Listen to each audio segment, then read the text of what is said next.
दोस्तों आजकल rape, kidnapping जैसे मामले बहुत ही ज़्यादा तादाद में बढ़ते जा रहे हैं। डे बाय डे इनकी मात्रा में बढ़ोतरी होती जा रही है। दोस्तों, आज की घटना जो मैं आपको बताने जा रहा हूँ, वो भी एक ऐसी ही घटना है जिसमें एक मासूम सी लड़की अपने स्कूल पढ़ने के लिए जाती है। रास्ते में राहगीर जो उसके जानकार होते हैं, 2 लड़के उससे कहते हैं कि हमारी बाइक पर तुम बैठ जाओ, हम तुम्हें स्कूल ले जाकर छोड़ देंगे। लेकिन वो उसे स्कूल नहीं ले जाते और जंगलों की गहराई में ले जाकर खुद 2 तो वो होते हैं, उसके साथ 8 लोग और बुला लिए जाते हैं। 10 लोग मिलकर पूरे दिन, पूरी रात भर उसके साथ दरिंदगी करते हैं। जब वो लड़की बेहोशी की हालत में हो जाती है, तो वो दरिंदे उसे छोड़कर वहाँ से फरार हो जाते हैं। दोस्तों, जानते हैं पूरा मामला क्या था? नमस्कार, जय हिंद। आप देख रहे हैं एपीएच न्यूज़ राहुल रावत के साथ। तो दोस्तों, आज की जो हकीकत की घटना आपको बताने जा रहा हूँ, ये झारखंड की हकीकत की घटना है। दोस्तों, आज हम उस जगह का नाम, ना ही उस लड़की का नाम, ना ही उन लड़कों का नाम भी लेने वाले हैं, क्योंकि इस लड़की के जीवन की ये पूरी बात है। दोस्तों, ये घटना झारखंड के एक गाँव की है और यहाँ पर जब एक लड़की अपने माता-पिता से सुबह कहकर जाती है कि मैं स्कूल के लिए जा रही हूँ, अपना बैग अपने कंधे पर डालती है और ये 9वीं क्लास में पढ़ने वाली छात्रा अपने घर से पैदल ही निकल देती है। तभी रास्ते में 2 बाइक सवार इसके सामने आकर रुक जाते हैं और इससे कहने लगते हैं कि हम भी स्कूल चल रहे हैं और ये इस लड़की के जानकार होते हैं। फिर ये लड़की कहती है कि मैं पैदल ही चली जाऊँगी, आप बाइक पर चले जाओ। मैं सर्दी के मौसम में बाइक पर नहीं बैठना चाहती। दिसंबर का ही मामला होता है। तो फिर उस लड़की के साथ में ज़बरदस्ती की जाती है कि तुम इतना परेशान क्यों हो रही हो? तुम बाहर की थोड़ी हो, हमारी दोस्त तो हो, हमारे साथ पढ़ने वाली हो, हम तेरे साथ में कुछ गलत थोड़ी करेंगे, हम तुझे स्कूल में ले जाकर ही तो छोड़ेंगे। फिर वो लड़की मान जाती है और उनके साथ बाइक पर बैठ जाती है। 2 लोग पहले ही बाइक पर होते हैं, तीसरी ये लड़की उस बाइक पर बैठ जाती है और बाइक को धीरे-धीरे आगे की तरफ बढ़ा दिया जाता है। अब बाइक स्कूल जाने की तरफ से दूसरी तरफ मुड़ने लगती है, लड़की शोर मचाने लगती है। तब इसमें से जो पीछे बैठे वाला लड़का होता है, वो कहता है कि तुम्हें शोर मचाने की ज़रूरत नहीं है, यहाँ पर सामने पुलिस खड़ी हुई है, अगर हम सामने से गए तो हमारा चालान कट जाएगा। क्या तुम हमारा चालान कटवाना चाहती हो? इस पर लड़की फिर से चुप हो जाती है और उनके साथ चुपचाप बैठी रहती है। जैसे ही उस बाइक को जंगल की और गहराइयों में ले जाया जाता है, तो इन लड़कों के मंसूबे बदलने लगते हैं। अब वो लड़की यहाँ चीख भी ले तो कौन उसकी पुकार सुनने वाला होता है? वो लड़की चीखती है, लेकिन कोई भी उसकी पुकार सुनने वाला नहीं होता है। जो बीच में बैठा हुआ लड़का था, वो पीछे की तरफ आ जाता है और लड़की को अब बीच में बिठा लिया जाता है और बिठाकर उसे जंगलों की गहराइयों में ले जाया जाता है।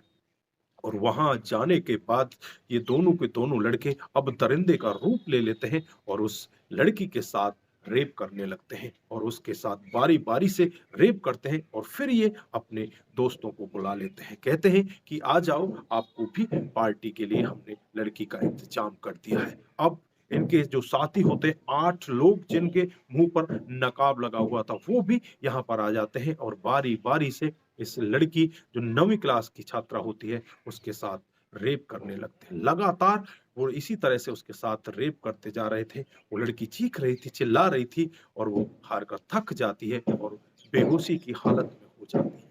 दोस्तों, उन दरिंदों के कानों तक उसकी आवाज़ पहुँच ही नहीं रही थी। उसके साथ लगातार रेप किया जा रहा था। वो लगातार रो रही थी, चीख रही थी, चिल्ला रही थी। लगभग दिन के 3, 4, 5 घंटे उसके साथ इसी तरह से काम किया जाता है और वो वहीं पर सिसकती रहती है और फिर रात को भी उसके साथ ऐसा ही काम किया जाता है। अब उस लड़की की हालत इतनी दयनीय हो जाती है, इतनी कमज़ोर हो जाती है, वो हार थक कर वहीं पर बेहोशी की हालत में आ जाती है, वो बेहोश हो जाती है।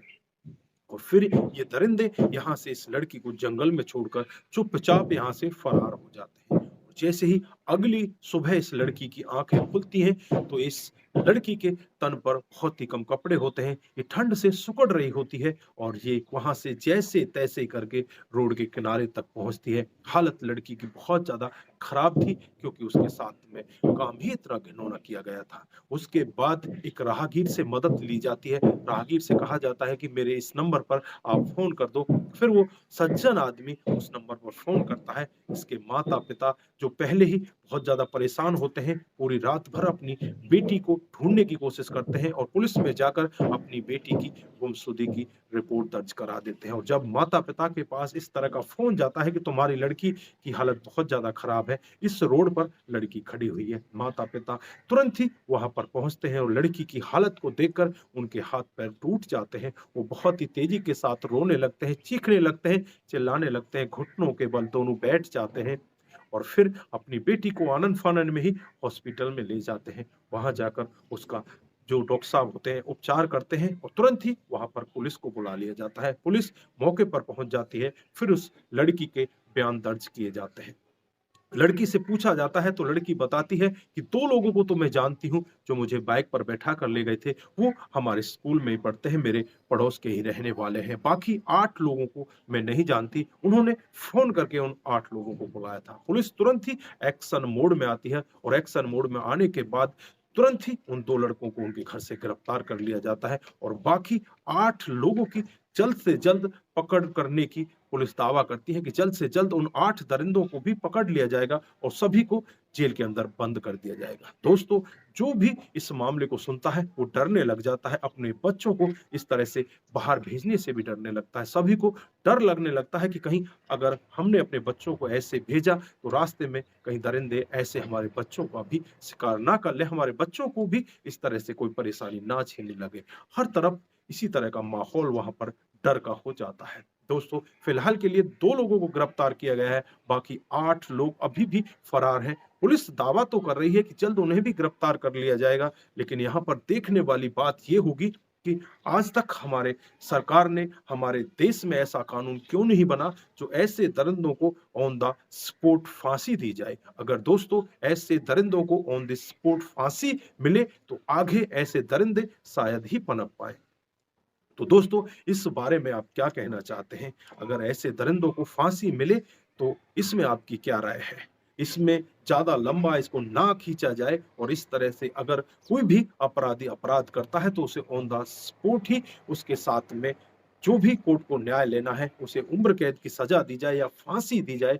लोगों का भी यहाँ पर यही मानना होता है कि जल्द से जल्द इसे फास्ट ट्रैक कोर्ट में चलाया जाए और इन सभी दरिंदों को पकड़कर सबको फांसी के फंदे पर लटका दिया जाए, जिससे कि आगे और ऐसे दरिंदे ना पनप पाएँ। तो दोस्तों, इस घटनाक्रम पर आप क्या कहना चाहते हैं? इस घटनाक्रम को ज़्यादा से ज़्यादा लोगों के साथ शेयर करें, जिससे और लोगों को भी पता चल सके कि ऐसा भी हमारे देश और हमारे समाज के अंदर हो रहा है। दोस्तों, आज के लिए बस इतना ही। फिर मिलते हैं किसी नए मूड के साथ। तब तक के लिए आप अपना ख्याल रखें, अपने परिवार का ख्याल रखें, सतर्क रहें, सावधान रहें और ऐसे क्राइम को अपने आस-पास ना होने दें। नमस्कार, जय हिंद,